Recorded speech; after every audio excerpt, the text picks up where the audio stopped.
Welcome back to Tucson AI. Today I have Gill, co-founder and CTO of Merge.dev, and they're the company that helps you integrate with everything you need to build reliable AI agents. Thanks so much for having me. Looking forward to it.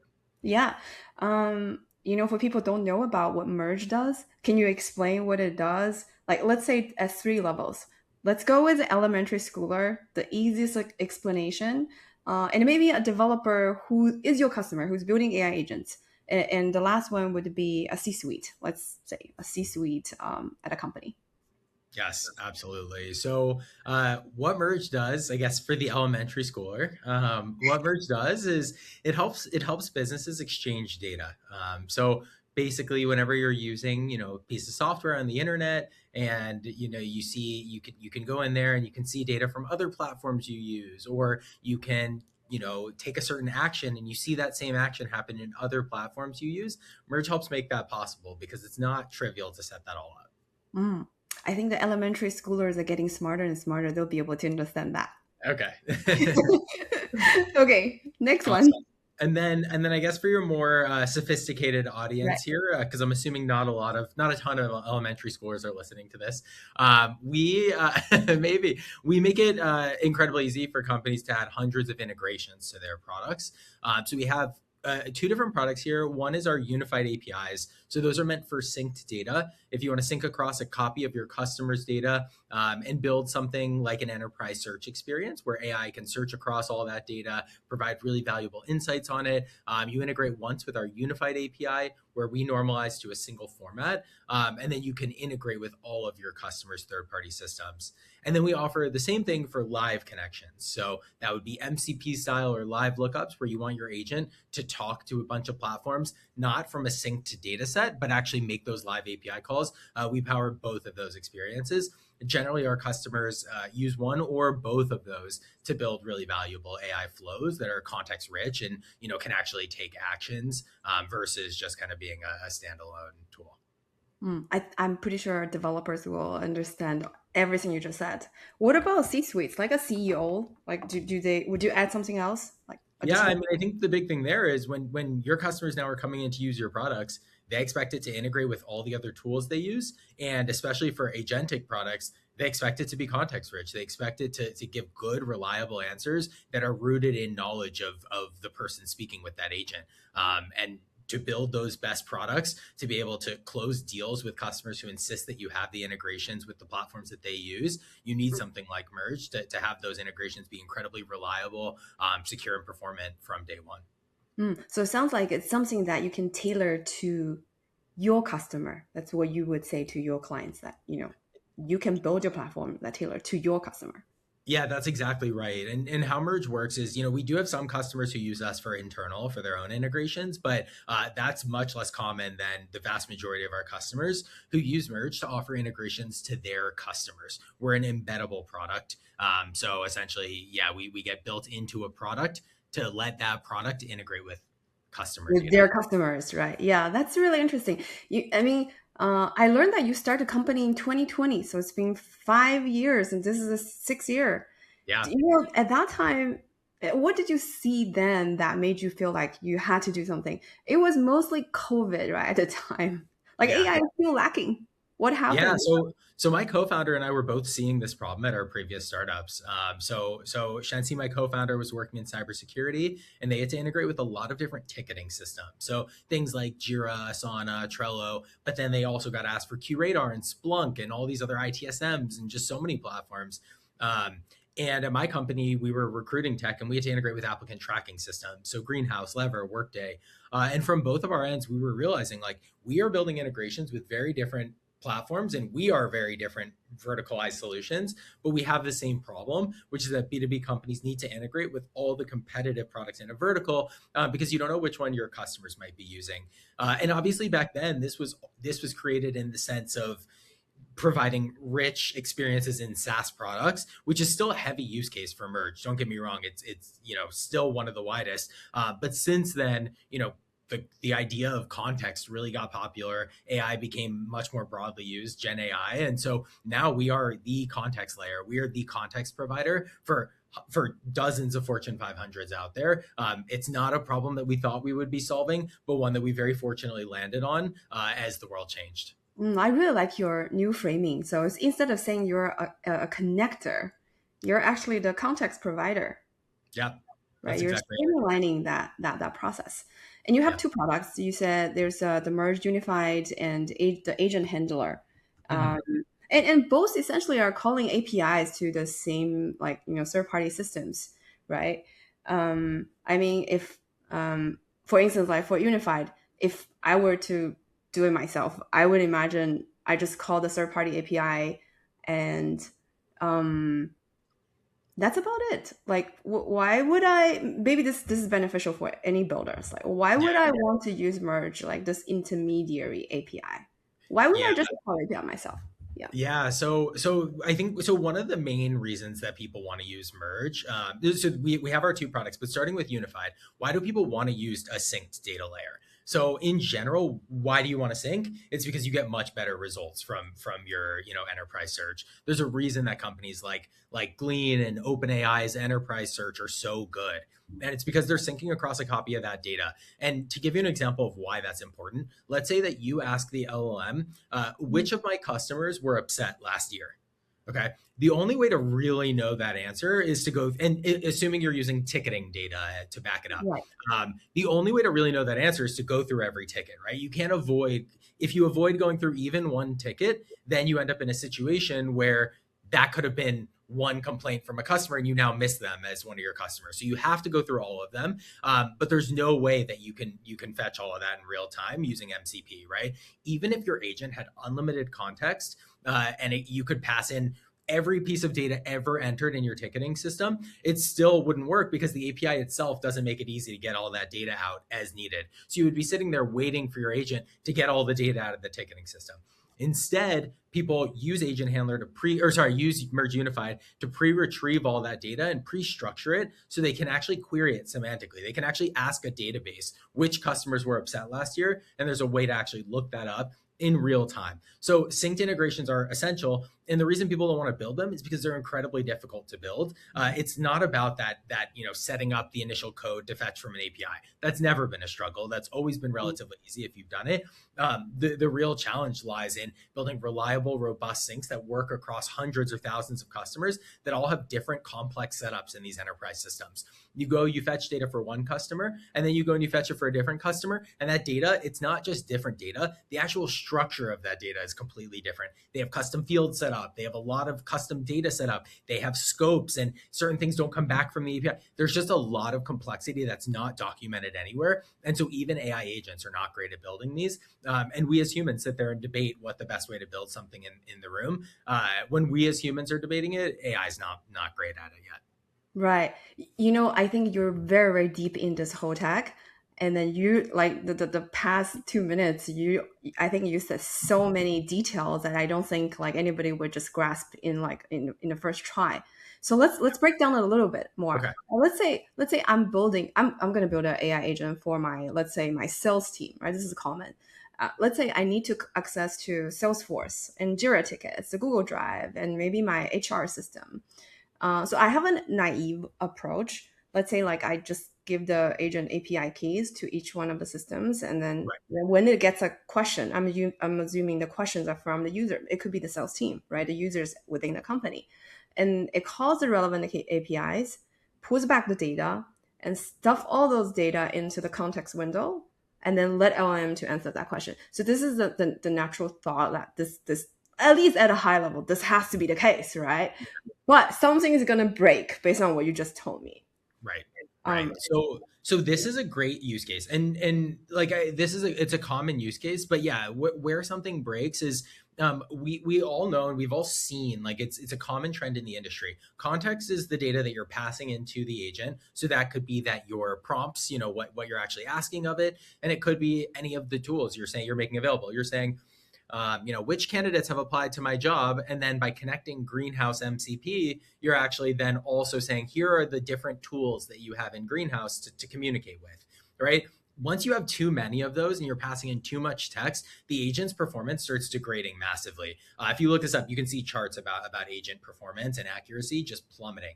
And so the problem is when you have too many tools and too many things connected to an agent, and then too much data that comes back from those tools, you start confusing the agent. It gets to a point where performance plummets and it becomes unusable. So it's definitely a great use case for a lot of very simple things, but that's why I would guess a lot of people who are using, like a basic, I'm not going to name names, but there's certain platforms that are purely MCP. It's why they're not thought of as like the best tool use type of platforms. They're not thought of as the ones that really solve your major problem for your organization and go and repeatably, take action in third parties. You just don't see it yet. But I think we're getting there. And that's what we've worked really hard on with our agent handler product is how can we provide thousands of live tools to an agent without overloading the context. So maybe we slow Mm. drip. We say, hey, agent, you want to know what tools or what actions you can take in third parties. First, tell me what you're trying to do, and then I'm going to return to you a scope down or a filtered list of actions I think are relevant to that. So there are ways to build around this. It doesn't solve all of the problems, but it definitely helps. Part of this, the key points here to think about is when every user are asking different questions, and then the most efficient way is to scope the context down towards that user's Yeah, question, and that's the hard part when you scale with exactly. I don't know, like 20 or more systems that you're hooking up and large amounts of data across a long period of time and thousands of tools that you're using, then yeah, I guess that's gonna crash the context window, and you're not gonna. It's gonna be a needle in the haystack, right? To Exactly. find the exact answer you're looking for. Yeah, that's exactly right. That's why like one of the biggest challenges right now is, everyone's agreeing that the models are kind of approaching, they're all pretty similar now. They're all trained on the same data sets. But you see those models actually have very, very different performance depending on what sort of engine you have backing the context. Mhm. And in simpler terms, depending on the software that actually decides what should be sent alongside your messages to the agent, that's Mm. where now there's a lot of room for improvement. Yeah. What if we achieve AGI? Let's say if the models become extremely good, would this naive approach work? So I think though another way to say this is imagine you had the smartest possible Yes. person on the planet, right? And you have this truly true genius, and you go up to them and you say, "Which of my customers were upset last year?" Right? The question is like, it doesn't matter how smart they are. It's also a sense of knowledge. It's also like, do they have the data to go through to actually decide? So I think AGI helps, but AGI does not solve this problem. AGI, it also like there's AGI, there's also like context window sizes. So like we might have a Yeah. really smart agent that still can't take a lot of context. But if we have AGI and unlimited context, you get better and better. You still though run into the problem of how do I extract all of this data from a third party system to actually then send into the context of the agent? Mm. It's not efficient anyway. Like Not even if efficient. this works, right? You're not gonna be answering one single question or every single question with the whole universe of knowledge out there. It just Yeah, doesn't make any sense. it's Right. slow, it's expensive. There's a lot of problems associated with that. So it really, I'm really understanding it as the bottleneck is really not intelligence. It's actually the data, It's the data for sure. Yeah, right? yeah. Yeah. And do we how do we let these agents take actions but still keep good control? Yeah. So what I like about MCP, and I'm assuming most people listening have at least heard of MCP. What I like about it is it's actually a relatively simple concept, right? The idea is you want your agent to be able to take actions in third parties, but you don't want to give an API key to an agent. Giving an API key to an agent is like giving a username password to an agent. Like they could send it anywhere, they can do a lot, they can go rogue and just take actions in the third party that you don't want. So MCP gives agents the ability to have sort of like scoped access. It basically exposes a tool to the agent and says, you can call, let's use Jira as an example. The Jira MCP server might have create ticket and list tickets and search ticket, something like that, and and when you actually, get your agent to call those tools, you want to make sure that it's not making a direct API call, because then it has an API key and it can call different APIs. It can send it to other places. Instead, you expose this as via MCP discrete callable sort of tools that they can call. So basically, you tell the agent you can call these three tools. The agent then is pass those tools as an option, and the agent decides I want to call X tool. It Mhm. out of context, it jumps out and it tells your static code base, hey, me as an agent, I want to call X tool, and then that tool gets called outside. So the nice part there is you don't really have to worry about sort of like the agent going rogue and calling things it shouldn't or exposing keys that it shouldn't. It has a very tightly defined interface for what it's able to do. Yeah, speaking of like agents going rogue, like the one of the latest news is OpenClaw, right? And it went exploded like 250K GitHub stars, employees, installing it on work machines and connecting to corporate systems. I heard that a security researcher was taking full control of one instance like under 1 hour. Yep. As someone building enterprise agent infrastructure, right? What do you think when you see that? So we had to immediately talk to our whole company about why you can't be using things like OpenClaw, and there's a lot of reasons, but notably it's a computer use agent. So this is different from a lot of like enterprise agents that run in the cloud. You're basically the Open. equivalent would be you open your laptop, you put in your password, you go up to someone random on the street and you're like, here you go, take this and feel free to do what you want, right? It's not quite as bad. Maybe you're passing it to someone who's semi-trusted on the street, Right. because there are some controls in place, but it can always go rogue. And going rogue when someone has unlocked access to your computer, that could mean going to a browser, going to a website that you have your password saved on, logging in. What if you have iMessage on your computer and you have two-factor auth with your bank? Like, boom, it just logs right into your bank. So the risks are so immensely high right now of what you're inherently just giving this thing access to. Even if you try to lock it down, a lot of people just don't know enough to be able to do this right. So our advice to our team has been, unless you are sure of what you're doing, just don't bother with OpenClaw right now. Everyone, if you are going to use it, you should be using it on like a sandbox. So that would be either like, I'm guessing most people here don't have this, but like a virtual machine set up, Right. something of that sort, something containerized or privatized. Or the other option is on some brand new side computer that you just want to mess around with. But you should assume that any services or anything you log into on that machine, you're giving an agent full access to do whatever it wants with. Yeah, I heard that new computer prices has gone up. Yeah. Oh, yeah. And that all of the what is it? The The Sam all Ultimate. Mac Minis are selling Right. out. Yeah, Mac Minis. Like I have Yeah. several friends telling me like, "Oh, I'm getting a Mac Mini." Like, Yeah. okay. What's funny too is at Merge we have like we have the old company devices that we recycle, but we give our employees a chance to buy them at like a very low cost if they want them before we send them to get recycled. And it used to be like not a lot of takers, a lot of them did end up getting recycled, but now like they're all getting purchased. As soon as we get one decommissioned, people buy it. Like, okay, yeah, yeah, yeah. Now it's going to good use. Yeah. Yeah. So I mean, speaking of MCP, right? A lot of people has been talking about MCP since last year, this year. And I remember you said something like most public MCP servers aren't enterprise grade. hmm And why is that? I think there's a mix of things. So I think it started with marketing. Everyone just wanted to have something out there to kind of, yeah, be Yeah. first to market It and say, can be. please support MCP and all of Yeah. that. Um, and I think the problem was they didn't expose a lot of tools. They didn't make things super reliable. They didn't test really deeply. And so ultimately you end up with all these tools out there that people tested once and were like, this doesn't work super well. I'm not going to use this. Also, auth is not super easy with MCP. And so actually getting connected and making it all work is just difficult. And so, yeah, that's why at Merge we decided like one of the most important things here is tool reliability. And how we've done that is we build out all of the integrations from scratch. We don't use any official MCP servers. We rebuild all of them. We cover all tools, so we basically cover anything that's needed for common use cases. Because again, we've become experts in this space over 6 years. And then lastly, we train over all of the ticketing data that we have from customers who have ever reported bugs or edge cases. And so just off the bat, these integrations are just built to be extremely robust and handle broad use cases.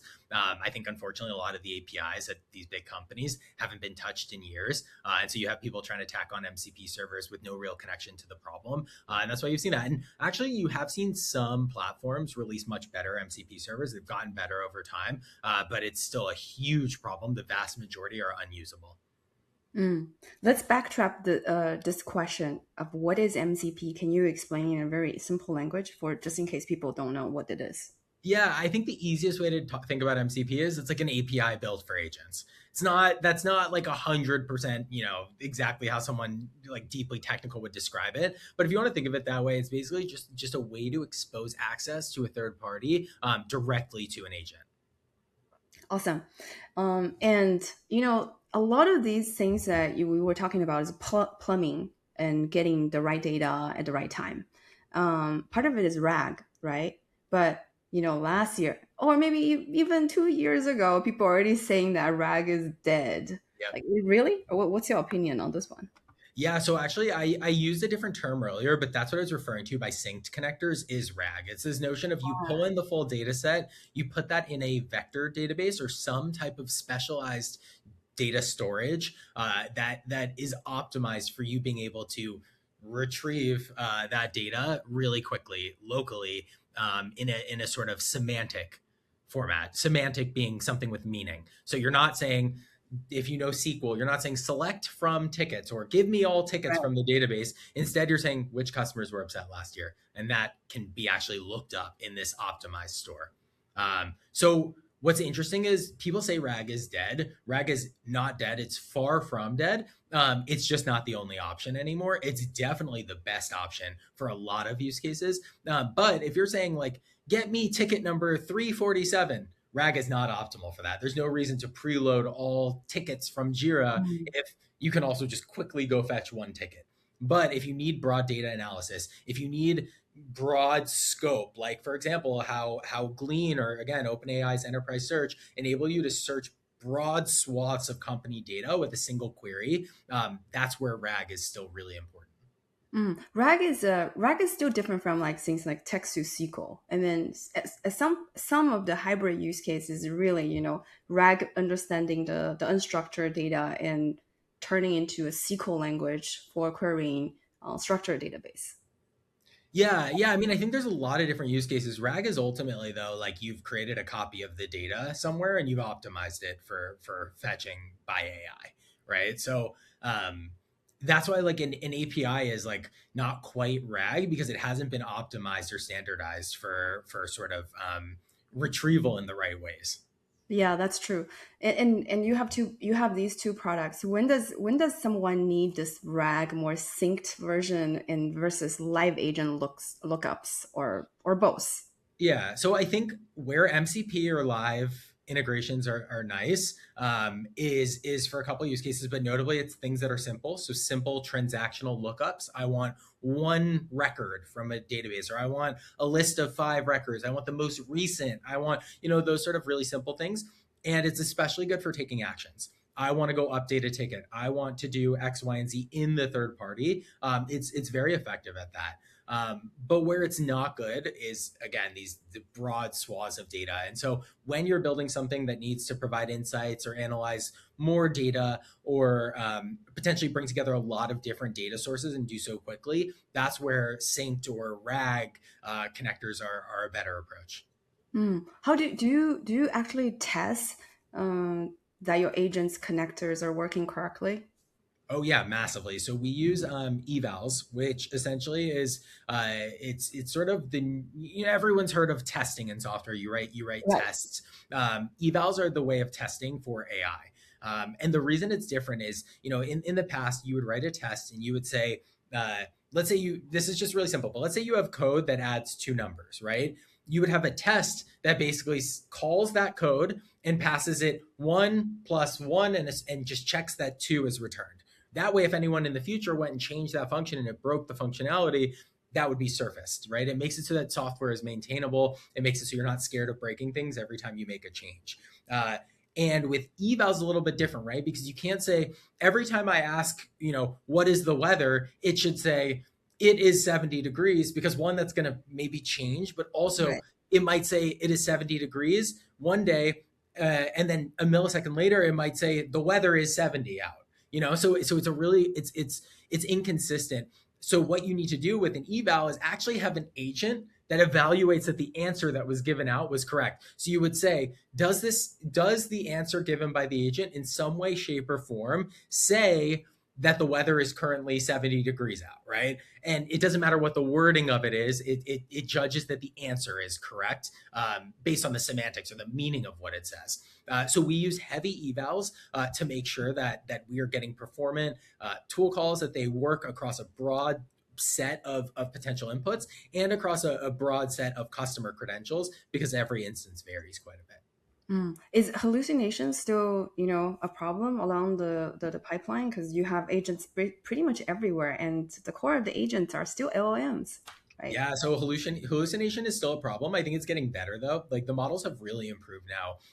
It used to be that you, and by used to I mean like 4 months ago, you would use a framework like LangChain, or Crew AI, or one of these others that helps you Yeah. basically chain together a bunch of agents. And the whole reason people did that was they're seeking deterministic results. Every time I run this agent, does the same thing happen, or is it non-deterministic? Does it like go off on different paths, different times, which makes it really hard to then deploy that to like an The enterprise. production. Yeah. Yeah, and so people were building these guardrails of like, first, here's a simple query to run, then always do the following, then always do the following. It's like, how close can we make it to traditional deterministic software while also mixing in AI, was how the approach was. Now you don't even need to do that anymore, because the agents are actually really good and really consistent at following. Like you can just give it a workflow in text, and it just does it. It just does what you say, and that's getting better and better by the day. So I think we're moving to a really good place where the models are handling a lot on their own. Yeah, that's amazing. So basically, it means that it's less about prompt engineering or even this context engineering thing, and the model is getting better is actually kind of solving this problem by Yeah, itself a little bit. it Yeah. really So, is. yeah. I'm curious for your two products, which one is selling better? Honestly, both. It's there. I wouldn't say one is selling better than the other. It's different use cases. So yeah, I would say both are selling faster than ever. Okay. I think in our prep call, you also mentioned something. I don't know if you want to talk about it, but I'm still going to ask the question. So you mentioned about context graph. Yeah, yeah. What is So I it? think, yeah. So the context graph is this notion of it's kind of what I described, right? You have so much context you potentially want to pass to your agent, right?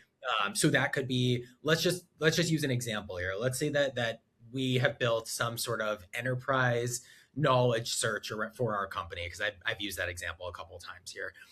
So we want to ask, who is Gill's manager?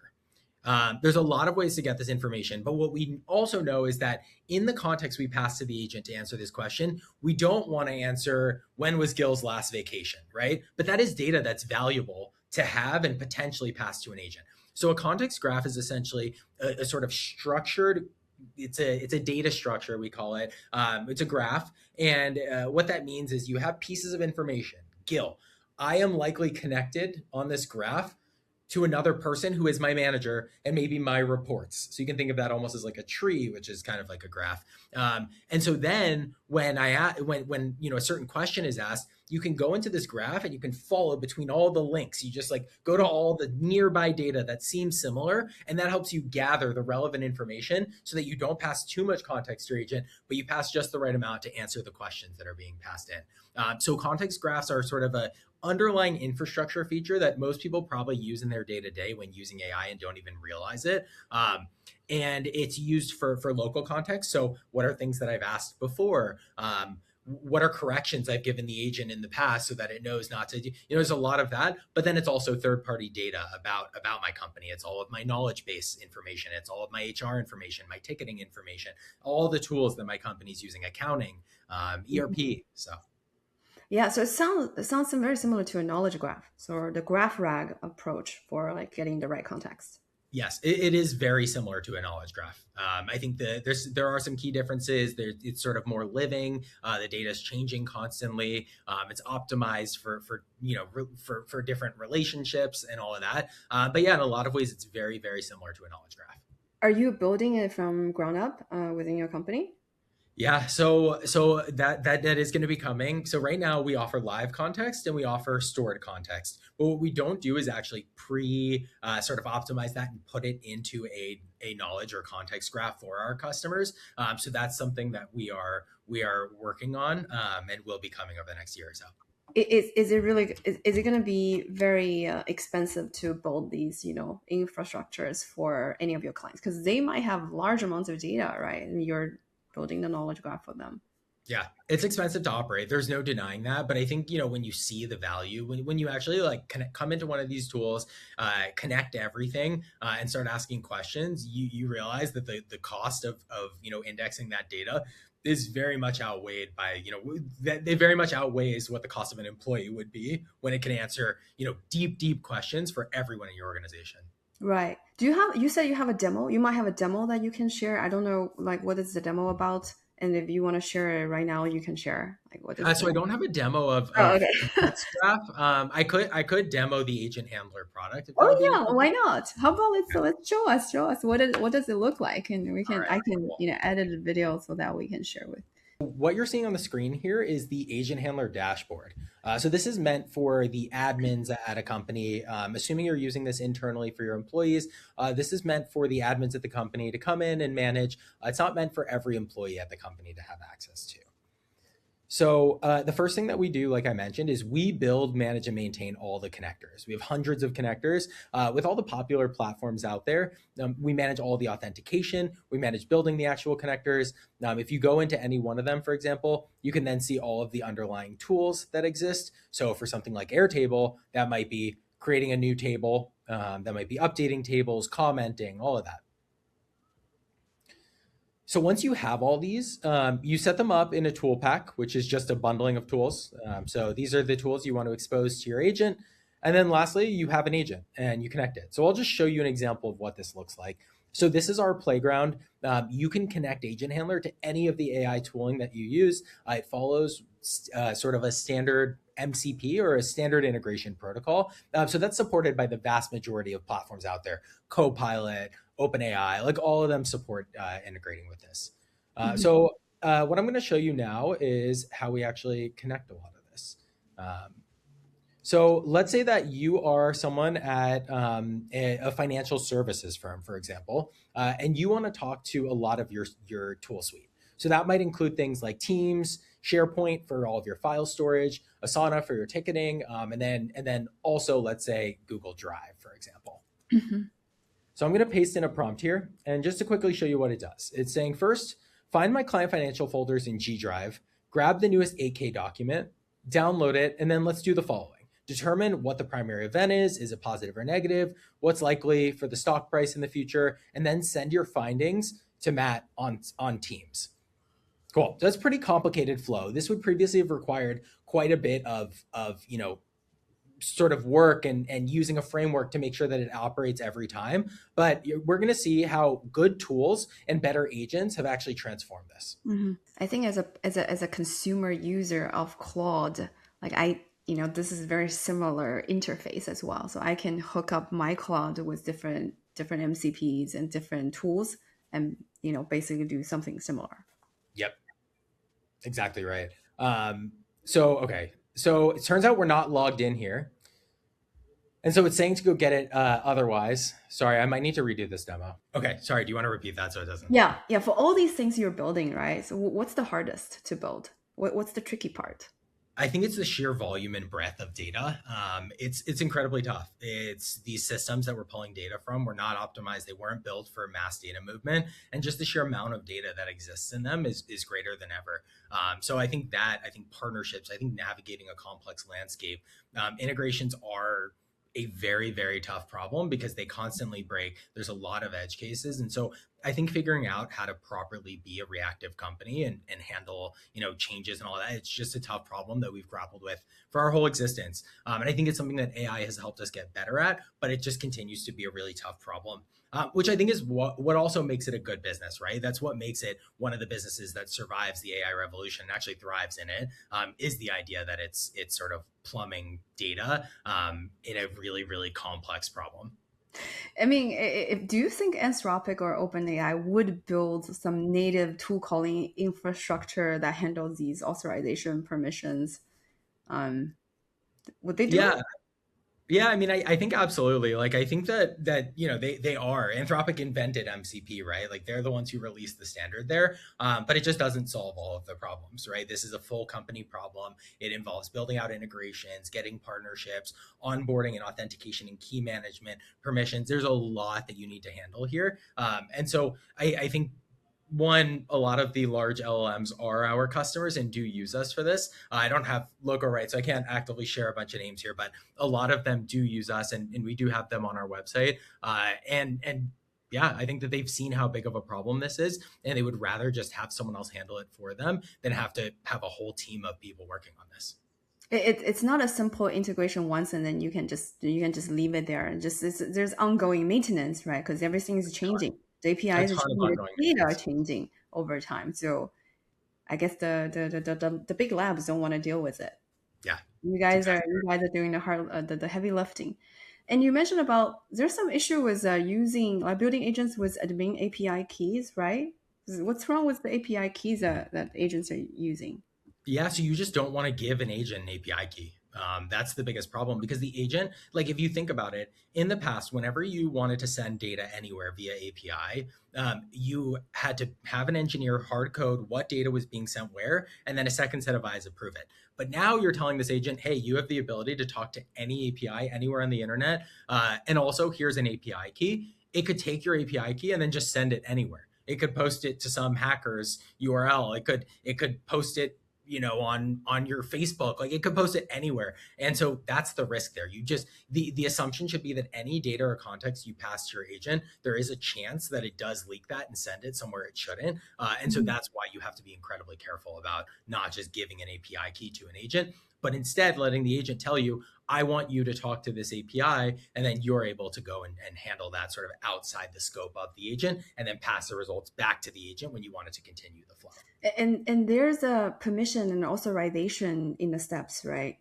It's exactly, yeah, that's How do you exactly right. handle And that? Yeah. well, the permission and authorization is what backs up the API key, right? The API key is backed by what it's actually capable of and able to do.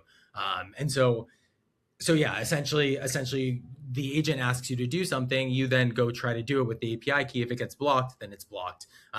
But also that does give you the ability to add additional controls because some platforms just make you they only let you generate a sort of master API key that can do everything. So Mhm. by lying in the middle of the agent and the third party, you also can control what can actually be done, which is something that we offer heavily in Agent Handler. Yeah, and you also mentioned before that you rebuild every integration twice. Yeah. And that was kind of like the secret sauce, I feel. Tell, Yeah. tell me more. So for permissions specifically, so permissions are really difficult, and this is for synced connectors. When you sync the full data set from a third party, you need to make sure that employee A who just joined the company as a new grad is not able to see the board deck from your last board meeting, right? And so, in order to do that, these third party APIs also return the permissions. Who has the ability to view each specific file? If that's wrong, the consequences are grave, right? That is almost surefire churn. We know about it happening to a lot of players in the space who have built enterprise search solutions. You have to be super careful. And so what we do is we rebuild the permission sync twice. So we sync all of it in one engine. We have another engine that was built by someone who did not see the original code base and also syncs those permissions. Those two then have a task that runs between them and runs a statistically significant number of comparisons between them to make sure that the permissions are actually up to date. It's that important. And so while you're seeing this really beautiful interface, you're like, hey, what happened last week and while I was out? And you're Yeah. getting all these answers back and whatever. behind the scenes, there is a lot going on to make sure that you can only see the documents that you should be seeing, so that the agent is being passed, again, not just permissions that it's allowed to be seeing, but also it's not passed too many documents that aren't relevant to what you're asking. So you can kind of see how that all comes together. Yeah, yeah. I guess that's the hard part, right? Because from this is authorization from the user's role perspective, which is Yeah, hard. right. Who are your customers right now? They're all over the place. So we have a bunch of logos on our website, but we sell to everywhere from early startups up to Fortune 500s. A lot of the large LLMs, AI labs are using our product. So yeah, I don't know if you want to maybe at this point you can show like a scrolling of our logos. But yeah, we serve I can do quite a that. bunch. I just want to make sure I don't say any that we don't have logo rights for here. Okay, okay. And did it evolve? Like, what did you do to be able to earn the trust of those big, labs and the Fortune 500, companies? Yeah. So we sell to, like I mentioned, a lot of the big banks like JP Morgan. We sell to a lot of the big AI labs. We sell to just a lot across the board. And the way I describe this is we had to climb a logo ladder, right? We are an infrastructure provider, Right. and infrastructure providers do not close enterprises on day one. It's quite rare. And so it was a sort of climbing the ladder, serving a company, proving that we could serve a down market customer well, improving our security posture, signing a better customer, or sorry, a larger company that was even stricter on security, having them then audit and critique us, and moving up slowly but surely until we finally hit the sort of mass enterprise. Congratulations. Yeah, that's Appreciate it. amazing Yeah, work it's not for easy. yeah, for 5 years. If there's one thing you can teach me to be a better founder or entrepreneur, what would it be? I think it's who you hire is everything. You have to hire people who really care and who are really passionate about the space. We always optimize for learners and growers over people who have done it 10 times before, but seem like they just don't really care much anymore. Mm. Yeah, speaking of hiring and people's career, right? AI is changing. I think AI is changing the gap between senior and junior engineers, right? Yeah. Some people might say that it's widening, and some people might say it's shrinking. What are you seeing emerge? Look, my argument from 2 months ago to now is it's just going to keep shifting. And I think the answer is like, soon the agents will be smarter and better than all of us, and it just won't really matter. I've just seen it move too fast now. At this point, I'm convinced. Like it's a better coder than most people I know, right? It's a better coder than most engineers I know. It does make some mistakes here and there. It's not perfect at everything, but at this point, I've seen such an inflection point in the growth of sort of intelligence of these agents that I'm not here to say it's not going to happen anymore. So I think the answer is like the gap is closing because you won't need software engineers. Man, is that your doomsday prediction for software I just don't. engineers? Yeah, I mean, my prediction is you don't need anything. Like, you won't need anyone. Like, I think it's going to take. And Oh I don't think it's man. tomorrow. I don't think it's tomorrow. Don't get me wrong. Like, I think it's going to take a long time. We sell to enterprises. We see what it's like to get an institution to change anything. Like the way I picture this is, I always think of, not to bring this up, but I always think of that ship that hit that bridge in Baltimore, and how for like 10 minutes you could see it was going to hit the bridge. Everyone knows like this is going to hit, but there is nothing you can do. This thing is just going, going, going, and it's like a large heap of metal with so much momentum in a specific direction. That's how enterprise is right now. And so they will change, but they might have to hit the bridge first. They might have to, some other things might have to happen before they get there, but it's going to happen. How much time do like, software engineers have? It's Do a we good all? question. I think there's still several years, right? There's still many years because like even if AI can write all the code, if you can choose between having software engineers backing that and like supporting the AI and doing it, and not having software engineers, like why would you not opt for software engineers doing that right now? Right. But I think over time, like that argument gets weaker. Software engineers just become really expensive, and at some point, it's like, yeah, you just have this sort of, I think what's really going to emerge is a new type of role here that a lot of different professions are going to move into, which is some form of operator of the AI. Mhm. How does that change how you think about your team size and the career growth on your team? Yeah, it's a good question. I think right now it means we want to hire more. Reason being, we see that we get more output per person, right? So there's sort of like for us, it's always been that when we build more, we have good ROI, but it's not, it's not insanely positive ROI infinitely, and it takes time to adapt. Whereas now with AI, we see positive ROI much more quickly on employees and on headcount, and that means we want more. Mm. Yeah. And are you seeing like, because I agree with you. I think the gaps between, people, I would say, who's figured out how to use AI versus people who haven't are just widening. And Yeah. this is kind of scary. Like how do you think an average person can get themselves prepared to learn, to figure it out? Yeah, I think like first of all, if you're using ChatGPT every day or some form of LLM every day, you're already probably in the top and you're doing great. Like I don't think people should be feel shamed about that. But I do think it's time to get to the place where you have things running automatically, you have things taking actions for you. You've at least thought about connecting to third-party systems. So going into these platforms, going in and connecting your Google Drive or your SharePoint and your Slack and your Teams and don't go rogue and do that without your security and your team's approval. But I think that's where you start getting real value is when AI is actually taking actions for you. And we're finally at the point where it doesn't take an expert agent builder to go and do that. Again, you can just send one prompt that has a list of things to do, and the agent tends to execute pretty perfectly on all of those these days. Especially if you have the right tools, which is something Agent Handler provides, or you can use some of the native connectors as well that are built into some of these platforms. What if like someone who's let's say non-technical? I think the gap between non-technical people and the technical people are also shrinking. Yeah. So I mean, if you're willing to learn, right? Let's say for a non-technical person, what's your suggestion of trying to get where what you just said that they could get to, like having AI automate and making decisions for them? How do they where should they start on building something like that? To Yeah, I think I would use any of the major platforms out there. There's, sign up for one of the monthly plans on one of the major LLMs. They all have agent building capabilities and they all have the ability to sort of run tasks repeatedly in the background. Get deeper into it.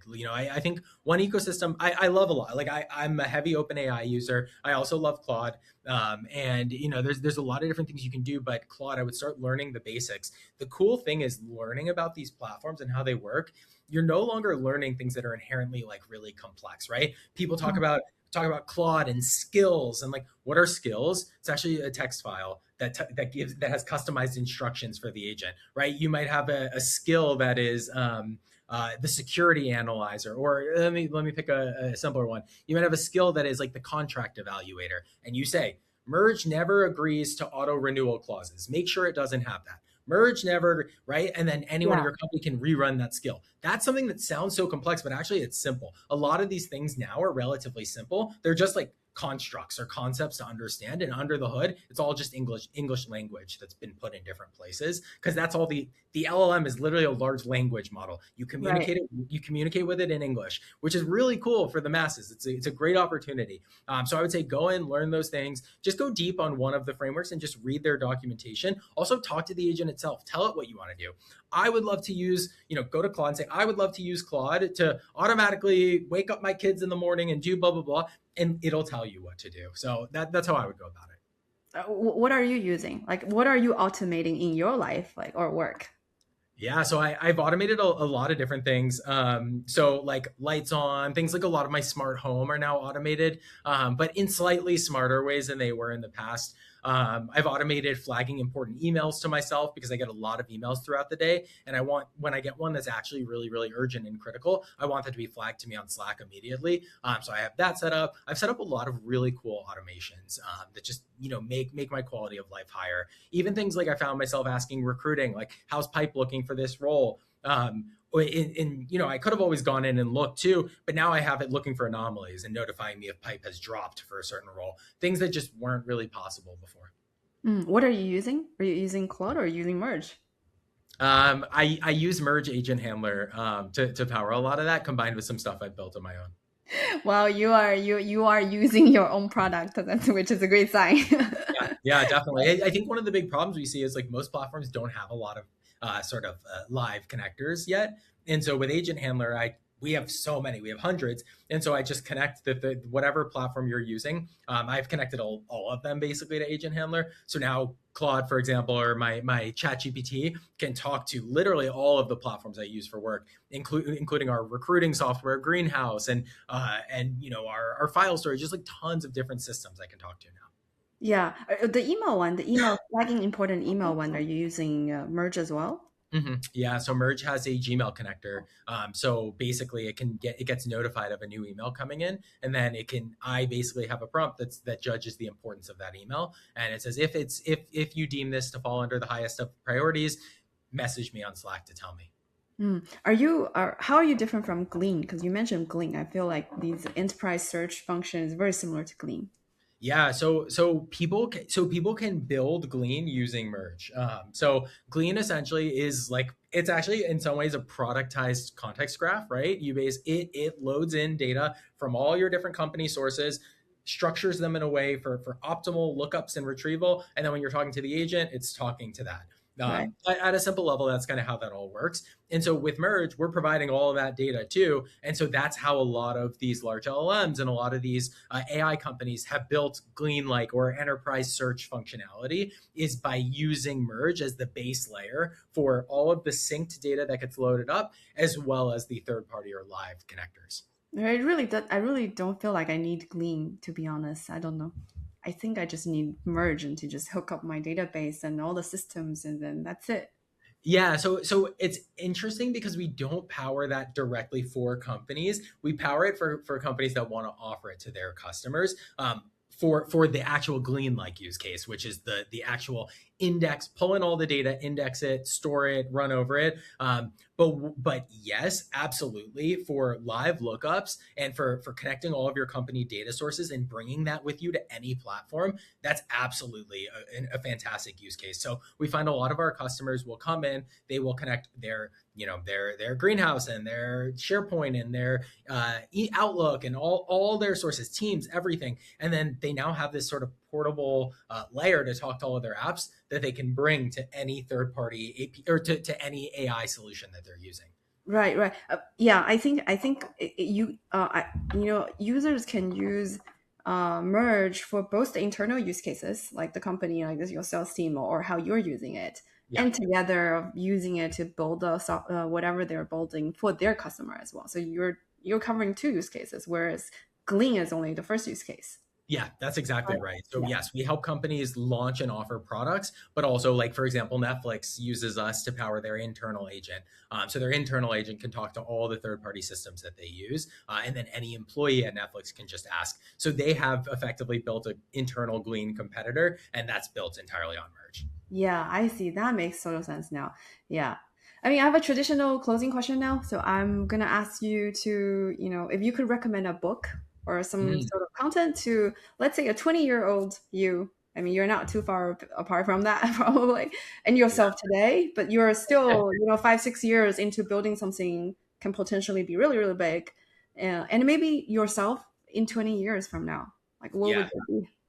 I think everyone needs to get smart on AI. Like it's the second industrial revolution, or it's the largest probably industrial revolution.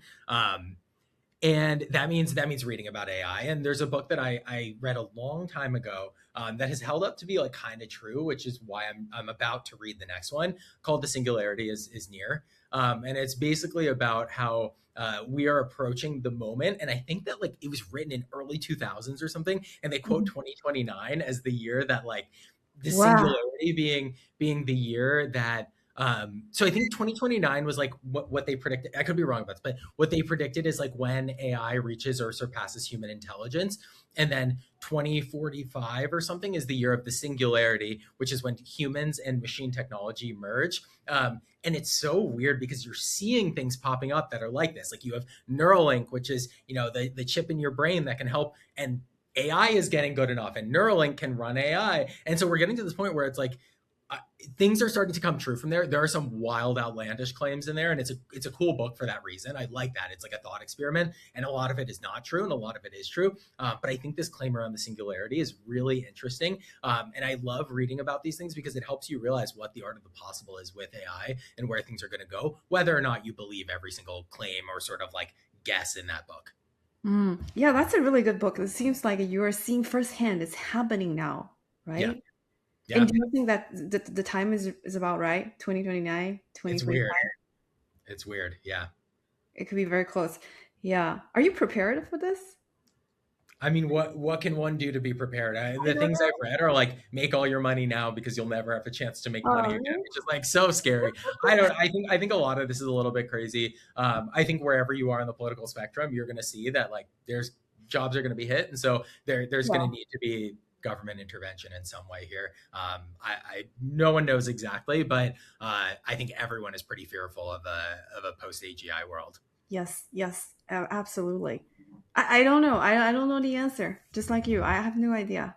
No one does, and if we did, we would probably be regulating. So Yeah, yeah, that makes sense. Like at the time then when we have like 50% unemployment rate and all the software engineers cannot even find a job, I don't know what people will do. But as you said, on a positive note, maybe just it's just gonna be a new role. Maybe we have to be more creative. yep. Start writing books, getting Start on writing podcasts. books, yeah. Because I don't know. The thing is, like, what is AI not going to be better than us at? And the answer is like probably nothing. So I don't know. Bring Really? back the Nothing? idea of human creativity. Who knows? Who knows how Not good even AI will get at that? creativity? What was that? Not even creativity? You don't think we can beat AI with creativity? Who knows? I mean, really, who knows? Like AI might get very creative too. It's Yeah. gotten better at that stuff. So But what about consumers? Like nobody talks about consumer. We still need consumers to buy all these fancy things that people are building, right? yeah, but how many? There's so few jobs to actually create those things, Right. So we are right? all going to run out of money to buy, and then whatever fancy things that founders are building. I don't want to go dark, but I know, yeah. I mean, yeah, agree with it or not, like the point is you're gonna have all this intelligence and like it's not like productivity on Earth is gonna go down, right? So there's gonna be enough outputs to sort of like fuel and feed everyone and all of that. The question is how it gets redistributed from the few people who are gonna be, yeah, really running a lot. yeah, yeah, So yeah, yeah. I don't know. We should stay in touch, and I'm gonna chat with you like in I don't know next year and in 2029 as well. Like, how do you feel yeah, we'll about we'll, we'll, climate? we'll, we'll have a fun employment vacation together. Right, yeah, let's do that. Let's do Yeah. that. I mean, if you have new announcement, always come back on my podcast and we can always chat about it. Right. Awesome. Yeah, Thank you sounds so great. much. Thank you so much. I mean, I really enjoyed the conversation. I feel like I learned a lot from you on with regards to like you're building the infrastructure underneath these, big enterprises and also the research labs that actually is the bedrock to build reliable AI agents. Yep. So, we still need some sort. The AI is going to make decisions for us, right? No brainer, it's going to happen. But we need to make sure that it will be connected to the real world securely. So Yep. that's what you're building, basically. Exactly right. And I think you're solving the hard part of that puzzle. So thanks for sharing that knowledge with me today. Thanks so much for having me on. Really appreciate Yeah. it.